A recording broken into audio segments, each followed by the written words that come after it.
But then again, people got hurt on the road, for example. Sure, Kim, we're ready. But extra control doesn't work unless you allow your guys to deer hunt off season and, you know. We can talk about that. I bet you would. All right, it's 10 o'clock. I'll call the meeting to order. Roll call to be given. Open meeting statement. This meeting and all other meetings of this commission are open to the public. Proper notice has been posted and given to the press in accordance with Wisconsin statutes, so that citizens may be aware of the time, place, and agenda of this meeting. Approve amend minutes from the previous meeting. All those voting members, I'm assuming you got the minutes from the previous meeting from the third quarter.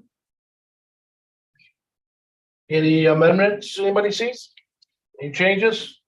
If not, I'll take a motion to approve. I'll make a motion, Rick. Rick, do you have a second? Second.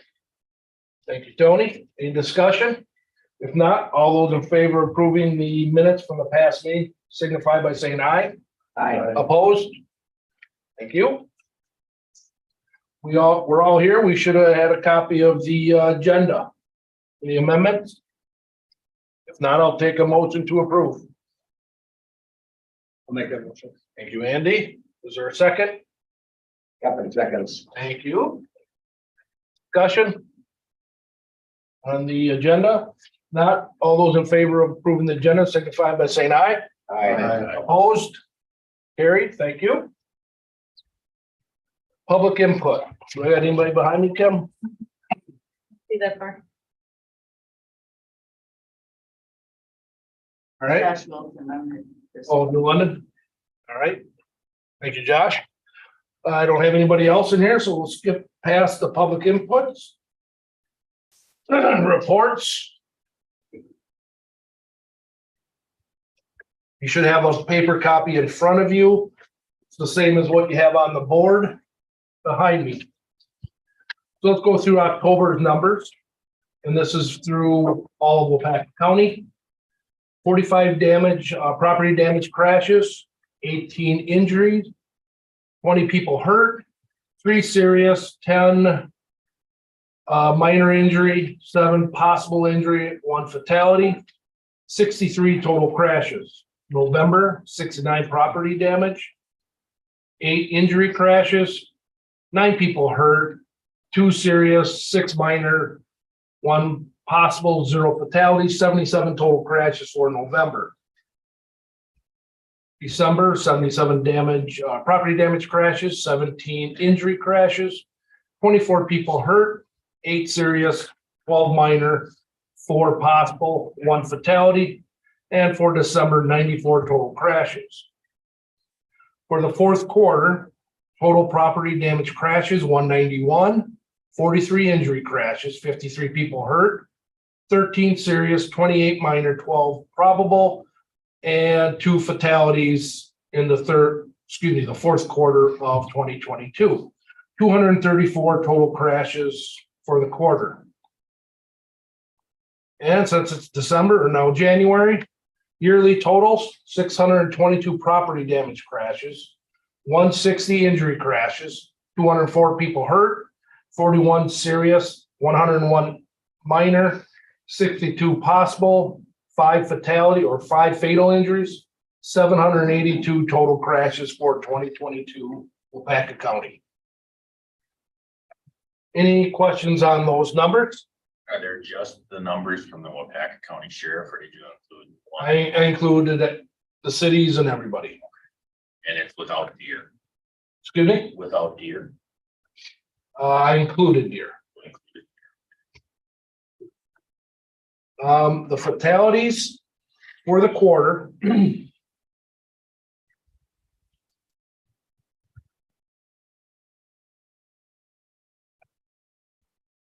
The one down here on A and Beggs Hill Road, the State Patrol handled that one.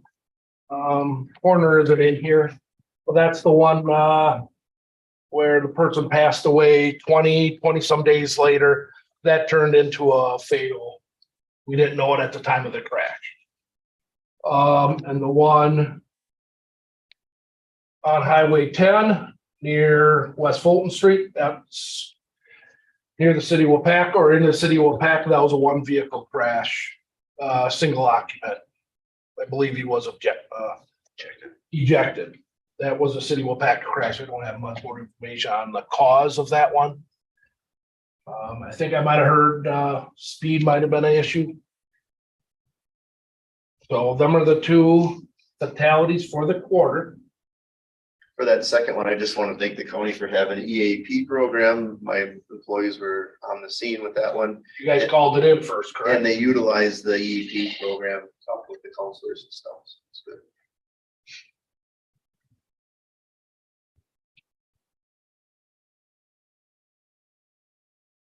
So for the year, those are the locations of the 5 fatality. Was that fitting our average, Todd? What were my numbers last year? I think we were around 9 fatal injuries. So we're lower than that. Yeah, last year, this year 5, last year 9, your average is 8. 5-year average is 8. 5-year average is 8. So 5, maybe we can cut that by 5 this year. We'll see what we can do. That's the goal, right? That's the big number. Or the important one.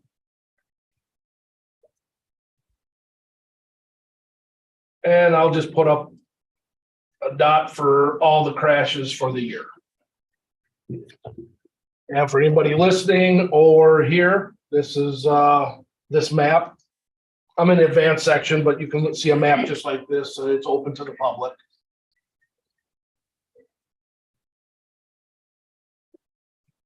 Any questions on the yearly numbers, the fatals from anybody?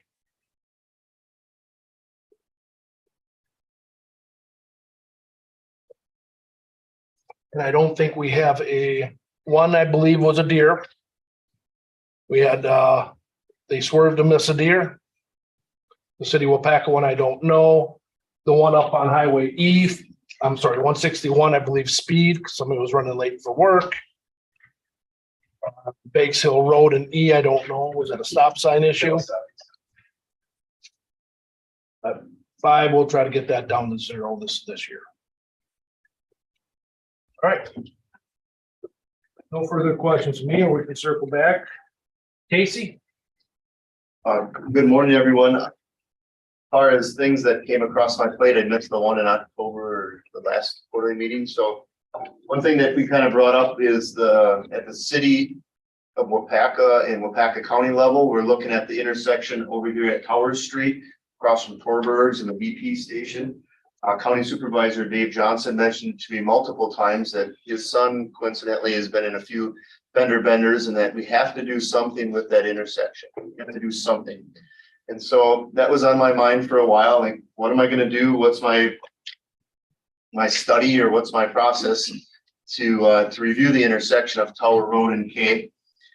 And then a short while there later, the city of Waupaca, Aaron Jensen and Justin Behrens, the administrator and public works director, brought a preliminary study that the Foundry is currently doing. And again, this is preliminary, and that's adding apartment complexes in the same quadrant of that intersection. And so just knowing the congestion that's there now, the close calls, the accidents, and then adding another 200 people living right at that intersection, it's going to be something that we have to not ignore. And so what we're looking at doing is the city of Waupaca in their use permit has been told by myself that they have to do a traffic study at that intersection as not only to how it's functioning today, but adding an additional, I think it was a 200 person apartment complex or 200 room apartment complex right there also.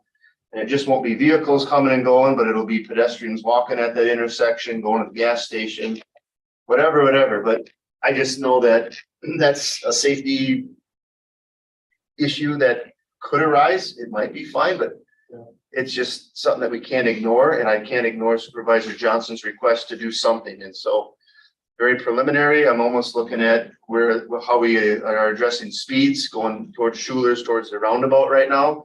We just dropped it earlier. And as a quick fix, is there turning lanes, and what more can I do with it? Residential apartment buildings on Tower or?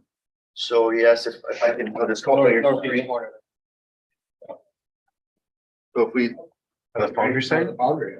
yeah, this whole quadrant right here is proposed to be big apartment complexes. Okay, And so their driveway that they've applied for use, I said at this point needs to be as far north on this parcel as possible. And it would come out right here to get away from the intersection.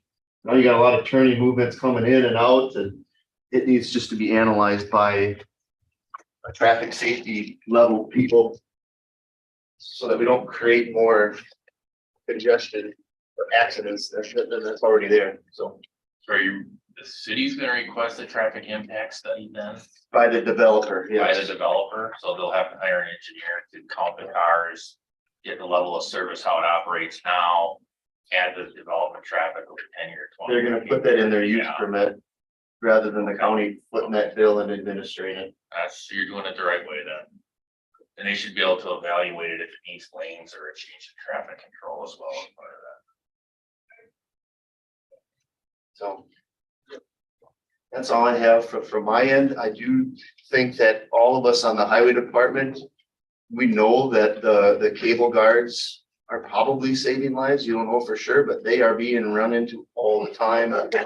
Summer, winter, it's preventing those from crossing the median. We're constantly fixing those. So the cable guards, we know they're helping. That was one of the things I kind of pushed for when I took this job 10 years ago, was to get all this stuff in there. So I'm glad you're working. Yeah. And I think last week, just on 10 alone, we had 6 repair spots. Got some help from you guys too, right before Christmas, which was appreciated. We pulled all that snow away from the walls, so thanks for coordinating and helping us with that. yesterday's ice event was crazy, but everyone's coming to work. School was still on at 6 o'clock in the morning. The roads were, debatable, but then when it froze just like that, when all of our trucks were deploying, and the Churchill Street was backed up, a bus, I guess, it slid there. Everyone's coming to school off of 10, so it was an ice event that we dealt with, and I think by the time it warmed up by noon, you would never have known it happened, but 10 a.m. Yeah. by 10 a.m. Yeah. But we weren't alone. A lot of other counties were in the same scenario. Ice is worse than snow, but by far. Well, you couldn't really tell because we were talking on the phone. I'm up in Oneida County and it was the same way on 7. We were in the road. People are still trying to drive at 60. Third topic, I guess the lady on Highway H south of 110 that talks about abandoning the H and closing it just for their use continues to email me, and I'm just saying, no, we're not closing Highway H. So that's a continual issue. Asking for more enforcement from heavy trucks, but that's the main route to get across the river and travel down into Winnebago County. Can I bring something up about that intersection up here? Because I had a guy pull out on me that I hit. Years ago, when I first became sheriff. Wouldn't that be better just to make it a controlled intersection? Can they do that? Can the state come in and do that, or? I don't know, is that in our jurisdiction? Okay, so it's not in the state's jurisdiction. So the city would have to, County Road K, so we would have to as a county. Yeah, the city goes off to the west. it wouldn't be that. Put stop and go lights there, it wouldn't be like a problem, I don't think. I think it would be, you have less accidents by far. Well, that's what the study's gonna show. Yeah. That's why you do it. In fact, I work for consulting companies, and that's what we did. The impact studies for quick trips, because they were a big thing going in back 10, 20 years ago. And that's where you counted the cars and you ranked it, how does it operate A through F? And a level of service, and you like it at about a C, and you're looking at the peak hours of traffic. So they'll be able to see, well, is it operating at a level of service C now during rush hour? And when you add in this apartment complex, is that gonna lower that to a D or an E? And if it is, then what do you have to do? And then they'll do what if scenarios on the computer. You can put a stoplight in there and run it, and you'll see how it functions. Oh, okay. You can put a roundabout in there, right, see how it functions.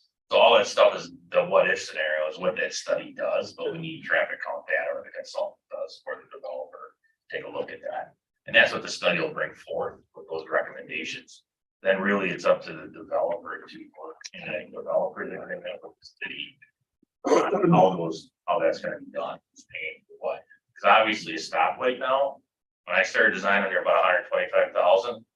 They're almost 500,000 for a stoplight, and now by the time you design it, build it, maintain it. So, Wow. Chris, Casey, in that area of the city, east side there, you're actually looking at over 400 units. You want to build It is 400. over 400 units, and it's going to be apartments as well as individual houses East side. on the east side there. So it's going to be a very busy road, I suspect.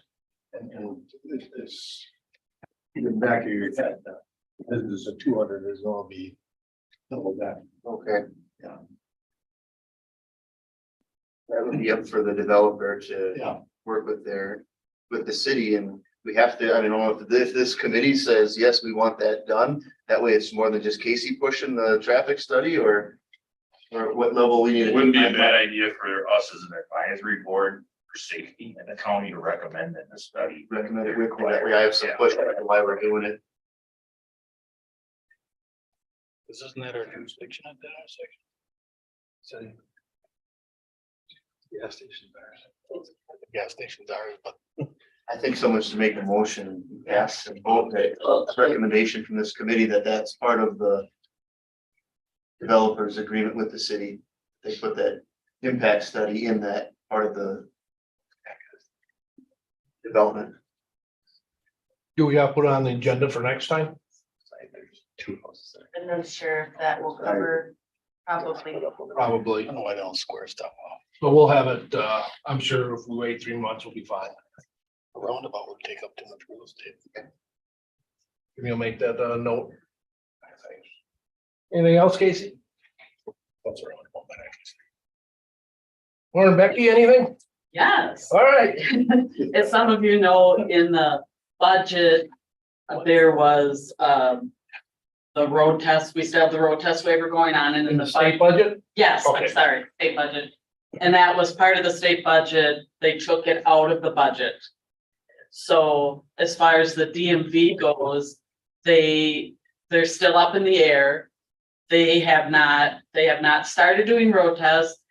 There's a staffing shortage since 2022.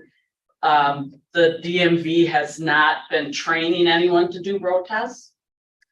So I'm predicting that there was something in the legislation a couple of years ago where they were gonna do private road testing with private companies. So I don't know if that's still happening, but I believe that that's probably what's gonna happen at this point.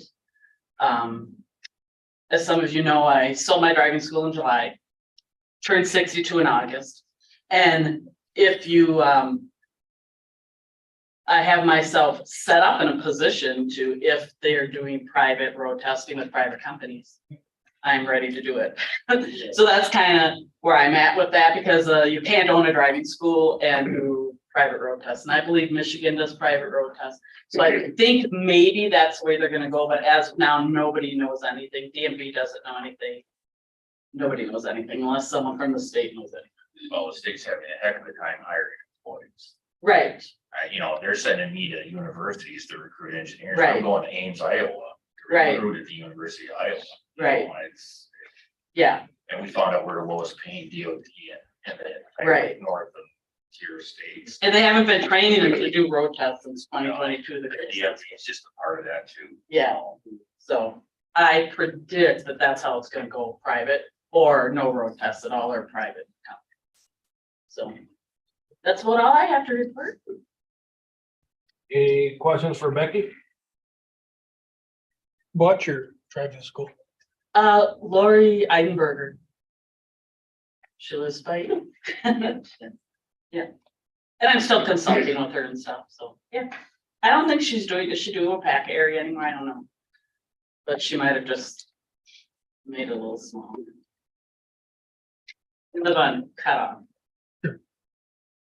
Where all the people, wealthy, money, Pardon? where all the wealthy people. Oh, or you buy a house from your grandma. Right. Yeah, or one that looks like grandma. Yeah, yeah, that too, because you can't do anything because you live on the river, so you can't build or remodel or anything. Anything else, Becky? No. Any questions? Thank you. At this point, I would like to introduce Sergeant Autumn Curtis. She's our newest patrol sergeant. She's also now in charge of our grants through the state and federal government and administering them and reporting the numbers and any other data. So she should be coming here. She'll try to get here at every meeting. She also works nights, so we'll see how them work when them come around. Autumn, do you have anything to report to the committee? I have some stuff to report. Good morning, everyone. So we started our 2023 OWI grant. It actually started in November. Our first deployment was on the 18th. And we were granted from the state a total of $44,928. So far, our officers have worked 137.5 hours for 6 deployments. Agencies that are participating: Waupaca County, Waupaca Police Department, New London Police Department, Waupaca Police Department, Marion Police Department, and Manuel Police Department. Clintonville, Fremont, and Iola did not wish to participate. So far, Waupaca County Sheriff's Office has worked 72.5 hours of overtime for the grant. Waupaca Police Department has worked 29 hours. New London Police Department has worked 8. Waupaca Police Department has worked 8 hours. Marion PD has worked 20 hours. And Manuel PD has not worked any hours yet. State troopers participate in almost every deployment. However, their participation does not count towards our grants. Straight match hours, I have 2 deputies that are working towards that. So the match time is 25% of our granted amount, which would be $11,232. And I don't have my numbers calculated yet due to the grant program not functioning. So they obviously switched over this year, and I have not been able to do any of my daily reporting. Therefore, reimbursements and stuff have not been taken care of yet. So hopefully next meeting, I'll have all the numbers and citations and stuff for everyone to look at. That is all I have. Didn't we try to get dispatch hours in there? As match, and we're working on that. Okay. It's actually a meeting next week or the week after with Casey from Region 5. I checked with Illinois and they count them. I think what would have to happen is have to be, there's that qualification that the people participating in a bag grant have to be SFST certified. Right. I guess They that's want where to make an exception only for dispatch, not for administrative. So like you wouldn't be able to count your clerk's time for, which is fine, but if we could get dispatch in there. Any questions for Autumn? Makes sense. Yes. All right, thank you, Autumn. Medical examiner is not here. She did want to say though, however, that they had the 2 fatals. One was state patrol handled and the other one, there was alcohol involved. So I'm not sure which one was which on what you had mentioned. I may throw that in. State Patrol was the bag in A. Okay. District Attorney is not here. Mr. Tony Chemnitz. Walk now, huh? I have a few slides to go over. There isn't a lot of stuff. Mr. Kevin could see that we still keep Waupaca County in mind. Way to go. Talk a little about some upcoming projects. DOT itself, like, go ahead, Todd, that's fine. And then I'll talk about an operational safety review I'm going to do in Waupaca County. I look at 5 years of crash data. The data set we're looking at now will be 17 to 21. So I start the process of going through high crash location segments. And then if there's any other items somebody wants to bring up. Next slide. The Highway E project is the project that DOT was participating in. This was actually came from a high-risk rural road submittal back in August. We reached out to Highway Department to Casey. Casey said, yeah, do the study. We had AECom do a study. That recommended some improvements on that segment of Highway E. I think it's about 7, 8 miles long, Casey. Yep. Yeah. And the safety element of it is the project that the state's involved in, and that is to provide centerline rumble strips, grooved in edge line with the white epoxy paint, so that's recessed slightly, so you get more retro reflectivity out of the headlights during nighttime hours and low lighting conditions. And then there'll also be some supplemental warning signs on the curve, and that's what I'm trying to show in that bottom picture there on the curve coming out of Waupaca as you head north on E, adding those chevron signs, writing in those centerline rumble strips, and then those edge lines to help people keep their lane position and not run off the road. High Risk Rural Roads Program is a federally driven program to reduce single vehicle runoff road crashes that result in fatal and severe injury. This roadway was identified as one of those corridors. It was just let this week. I'm not certain how the bids came in. And I know that the county is doing paving work ahead of this, so I don't know if you want to talk to that. Yep. So when we were awarded the funds for this project, it's a 90-10 cost share. We said, well, if you're gonna put rumble strips on our pavement, what is the condition of our pavement? It's not in the best or newest condition, so we allotted to say, let's do a 1.75-inch overlay from Constance Road north all the way to Ogdensburg. So it'll be new blacktop, so that when they put the recessed edge lines and rumble strips in the middle, it's actually a newer pavement, so. Yeah, and it looks like it'll provide still 11-foot lanes on each side with 3-foot paved shoulder, 3-foot gravel shoulder. So you're gonna get a nice road surface out of this project as well, so. County crews are gonna perform the paving part, and then this let part of it will follow us, yet to be coordinated with whatever contractor gets the job. So that's the project we have for 2023 in Waupaca counties, not any state work, just the county. Yeah. I'll be participating with.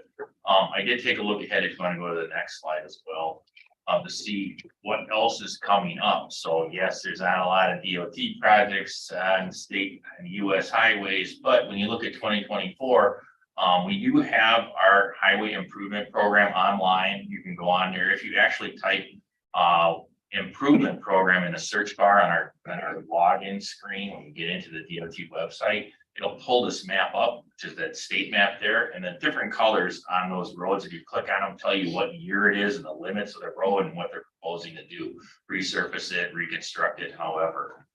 So I did that, and I took a look at what's coming up in 2024. You can see we have several projects planned in 2024 that are currently in design. Highway 49 from Waupaca to Northland, that's a resurfacing project for 8 miles. The 2254 East bypass of Waupaca, they'll resurface that. Highway 49 from Orange Road up to Highway 10, south of 10 going towards Boise. Highway 110 and 96 as it leaves Highway 10 and then goes through Fremont there as well. Will be have an overlay and resurfacing project on it. And there is about a 1/4 mile long street reconstruction on County Highway D in the city of New London as well. That's what we're looking at for 2024 possibly. That's all dependent on how the designs go and how project funding goes. But at this point, that's what we have on the books for 2024 that I can share with you today. As far as looking ahead at safety and operational reviews, I did pull the crashes on this intersection. It was a crash spot also in the 16 to 20 data that we looked at last year at this time. It's on the list again. I haven't seen any change in crash trends out there. I'm not real certain once I go through all the reports and see what could be done. The only thing that comes to mind is, well, we could close the median, but I'm sure the median was left open for some reason. When I look at the map, that area feeds into some housing developments and stuff there. And in order to get there from town, you got to go across the covered bridge and get there, or you've got to go north of town a ways and come back in.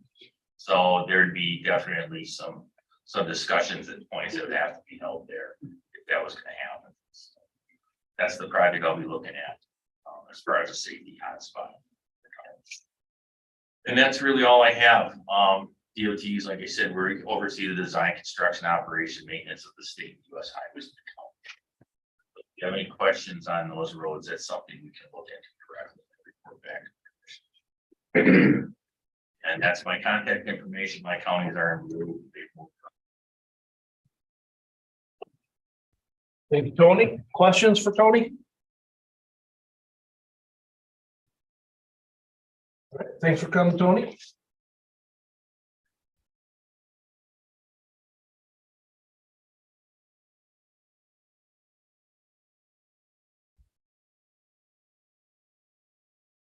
Mr. Keppen, you have anything for the group?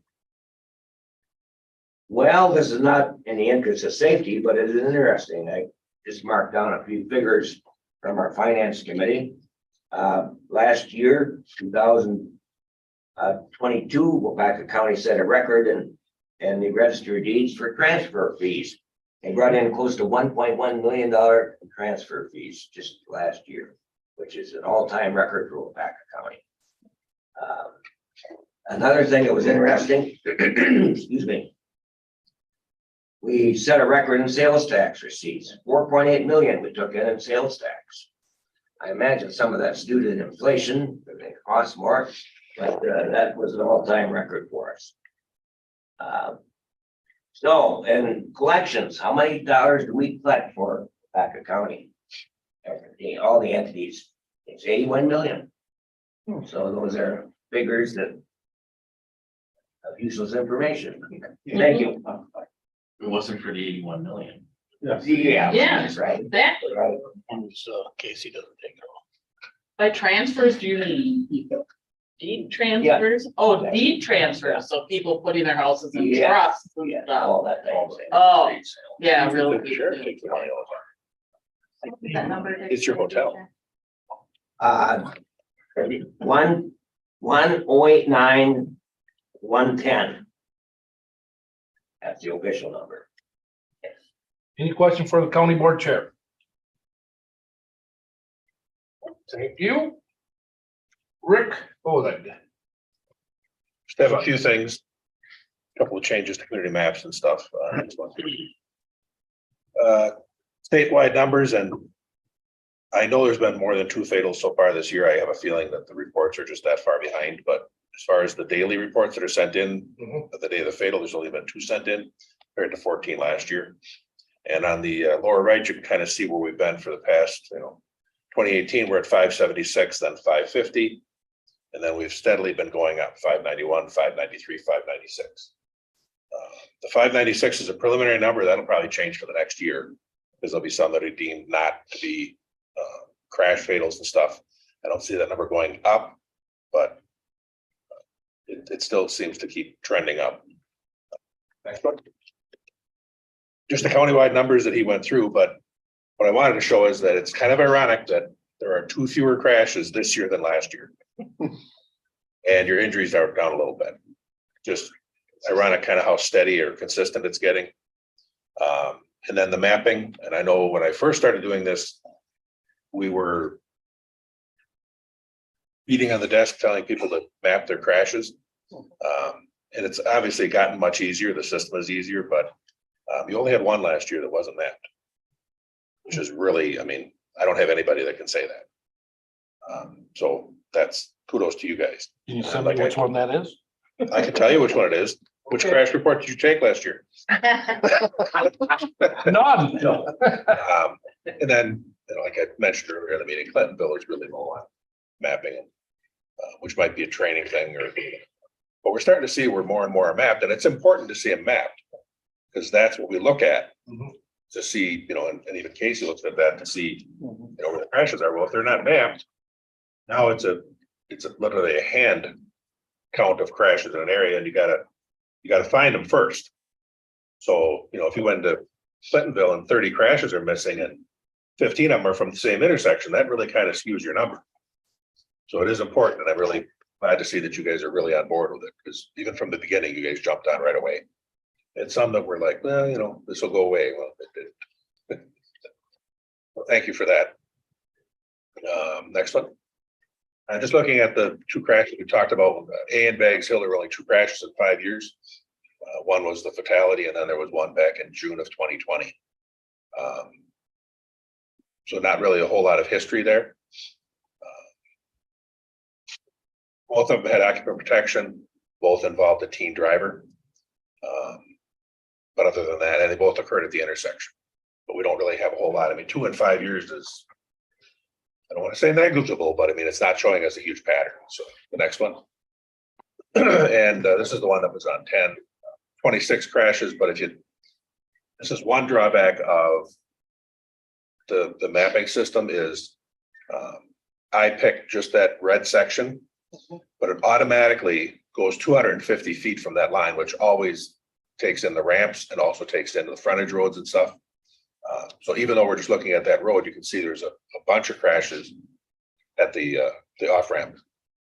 So if you really look at the area where these took place, there's only a 4, 5, 6 maybe. There's not a lot of crashes right where that crash actually happened.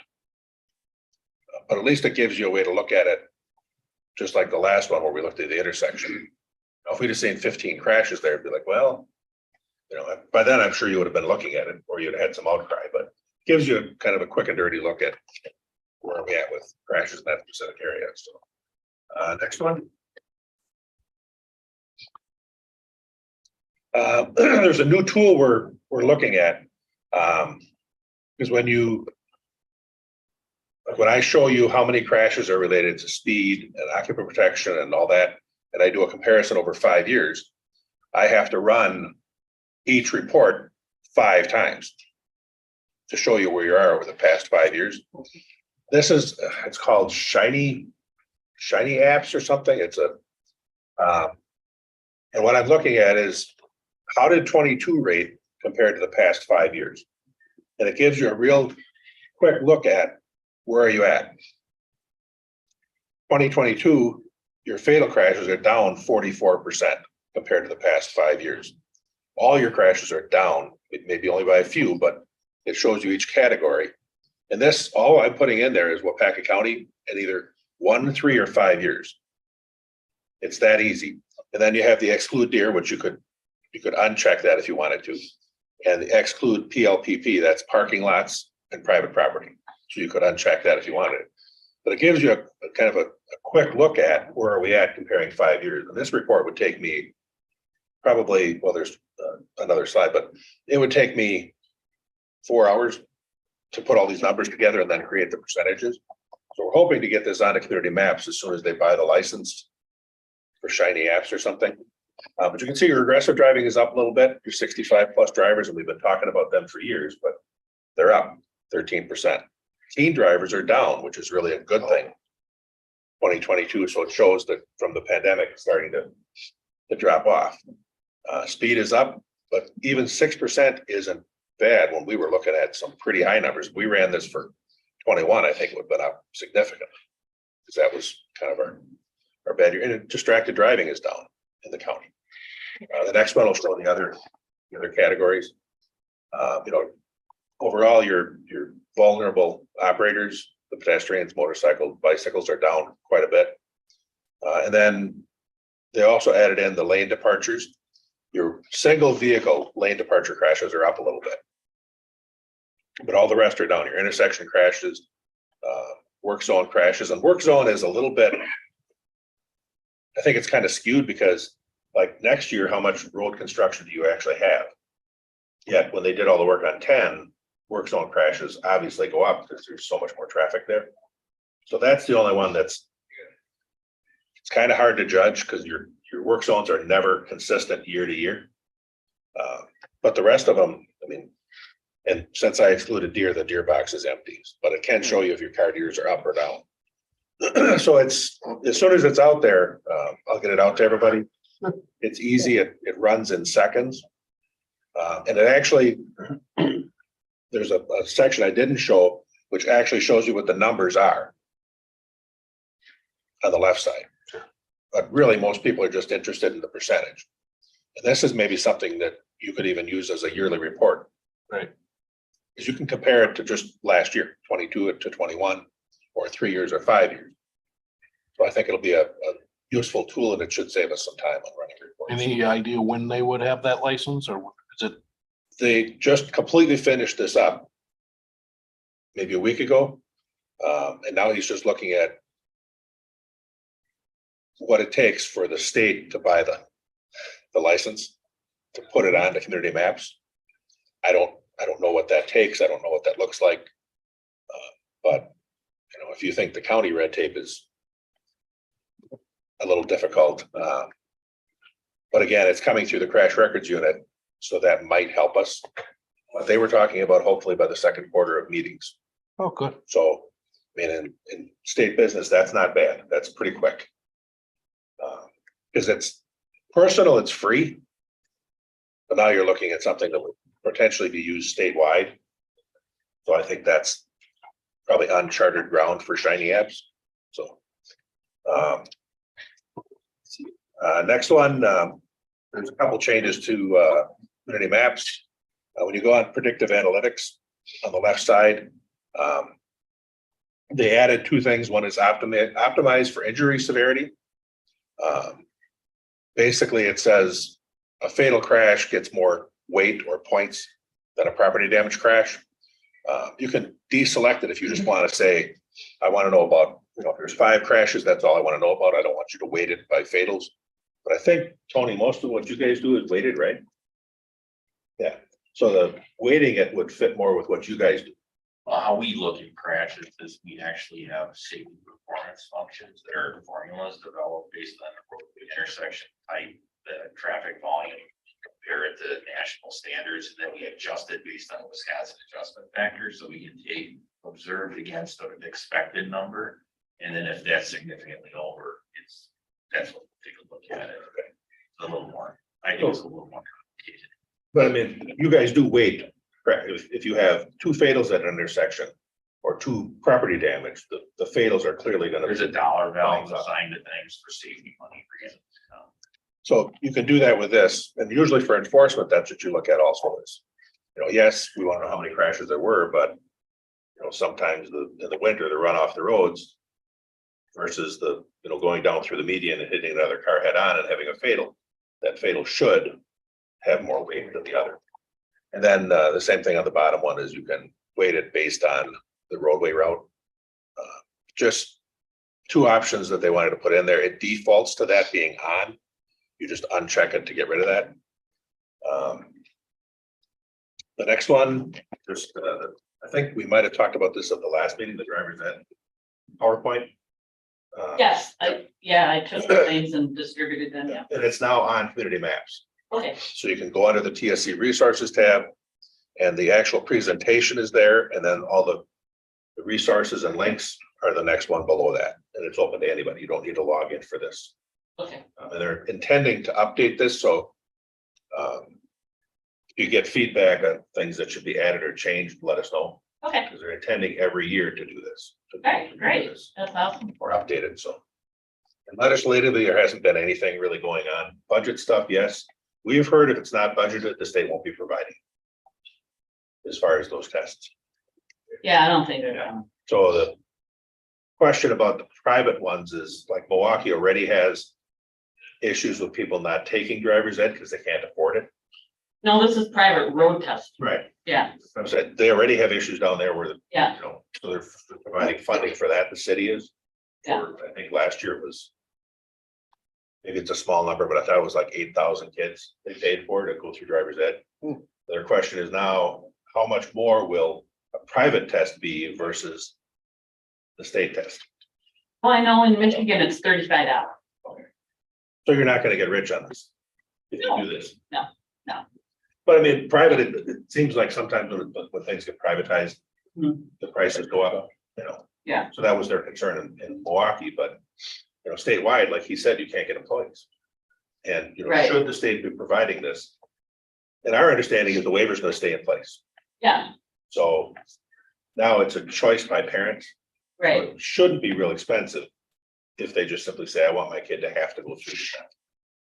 well, Yeah. from when you say statistics from what I've noticed is when a kid takes a road test with the state, the parent thinks they're this awesome driver and they just give them free rein. And now when there's no road test, the parents are doing what they should do in the first place, is kind of more keeping an eye on their kid and not trusting them. And so that's why I feel that accidents are down. Parents are doing what they should always done and not let their kid just go anywhere since they get their license and pass a road test with the state. In the Taking past- more responsibility. In the past, the high 90s% of kids passed on the first time. Yeah, that doesn't mean you're a good driver, No. trust me. I mean, they passed right away, so this isn't really Yeah, I think it does put more accountability on mom and dad.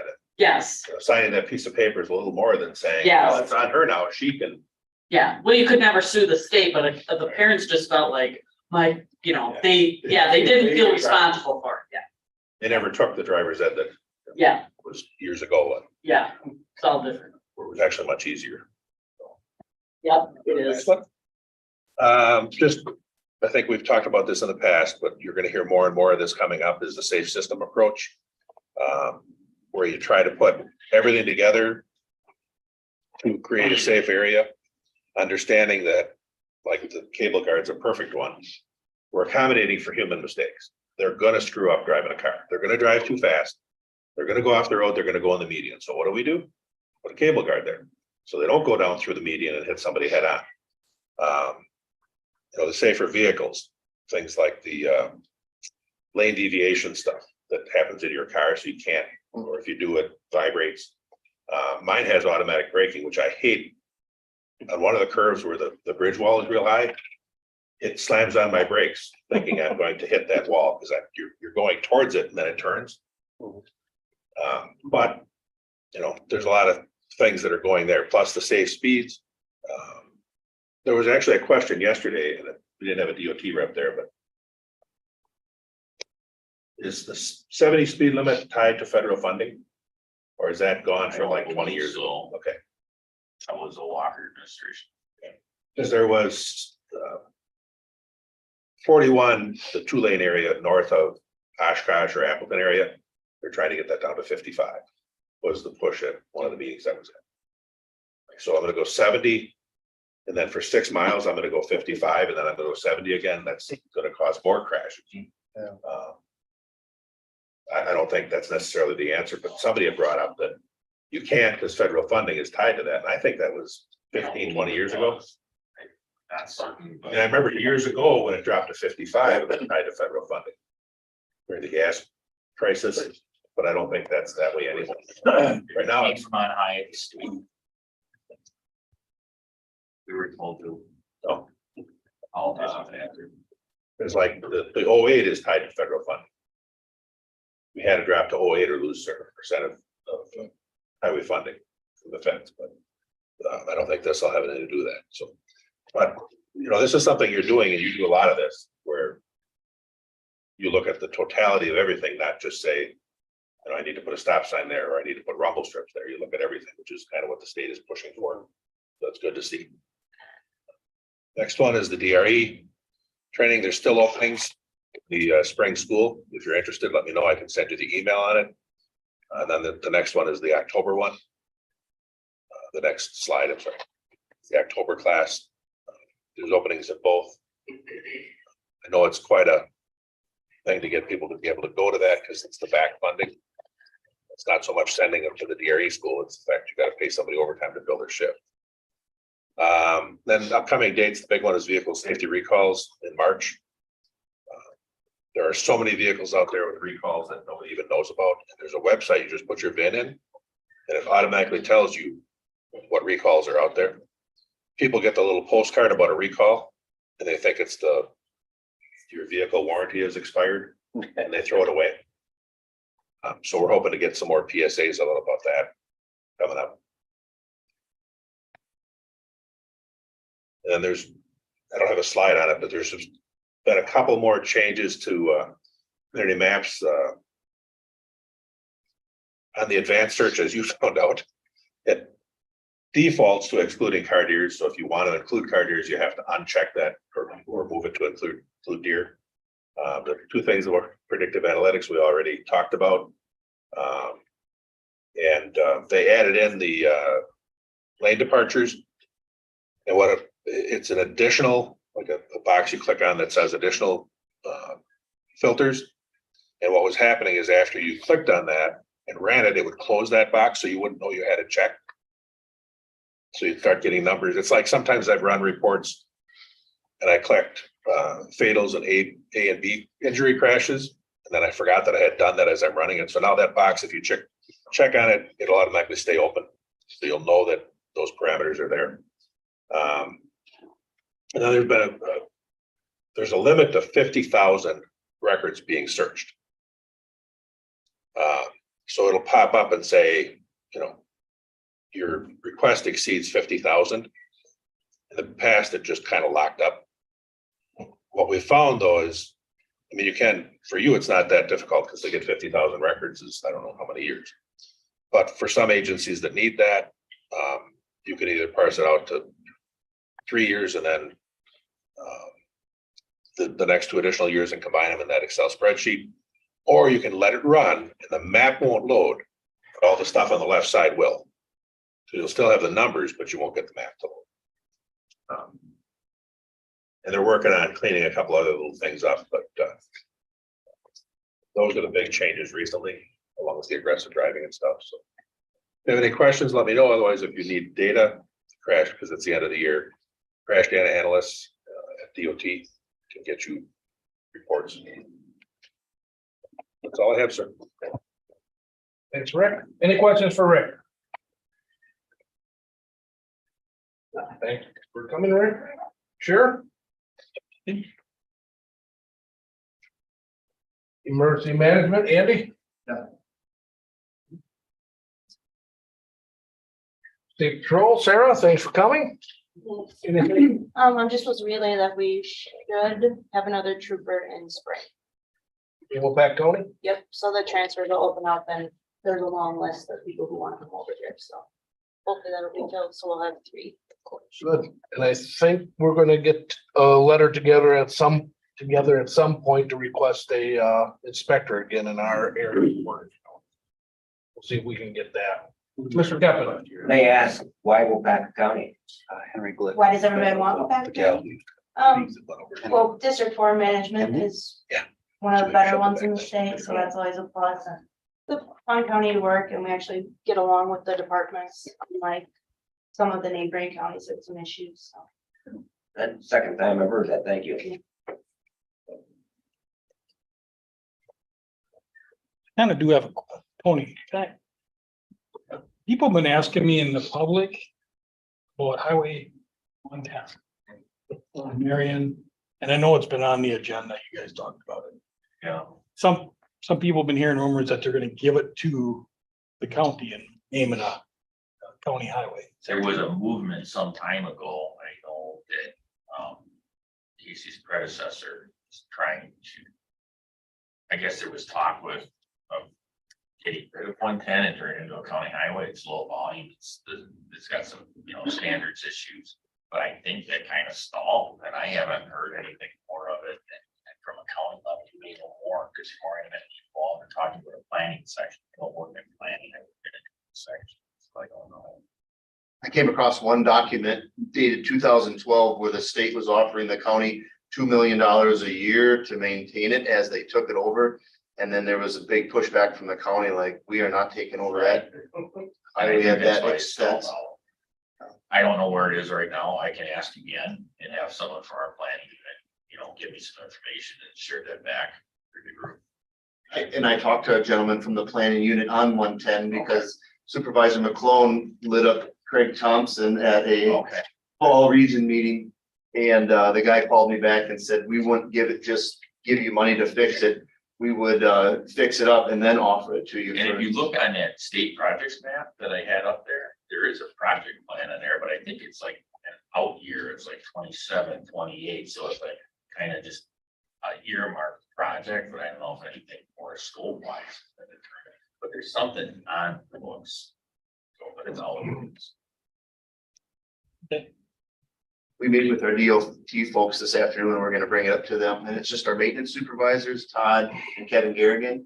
And then we're gonna ask them to scope out what they're planning on doing in the year 2025 or 2026. And if it doesn't include any ditching, we're gonna keep our crews busy by doing some ditching versus just replacing the pavement. Because we're having water issues and snow storage issues. Yeah, it's a much higher level discussion than where I sit. Keep it going. Anything else, Sarah? No. Great. Kevin Will. Chief Leskey, Waupaca PD. Josh from New London PD, anything? Good morning, everybody. Just updating on our end. You guys hear me okay? Yes. Okay, good. Chris Greger will be retiring at the end of the month, beginning of February, so I'll be the point of contact for our agency here. And that's it. All right, we'll put that down. Thank you. Congratulations.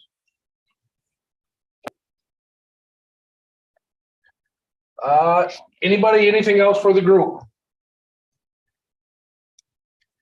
If not, I will take a motion for adjournment. And moves adjourned. I'll second. Any discussion? If not, all those in favor signify by saying aye. Aye. Have a good day, everybody. You do.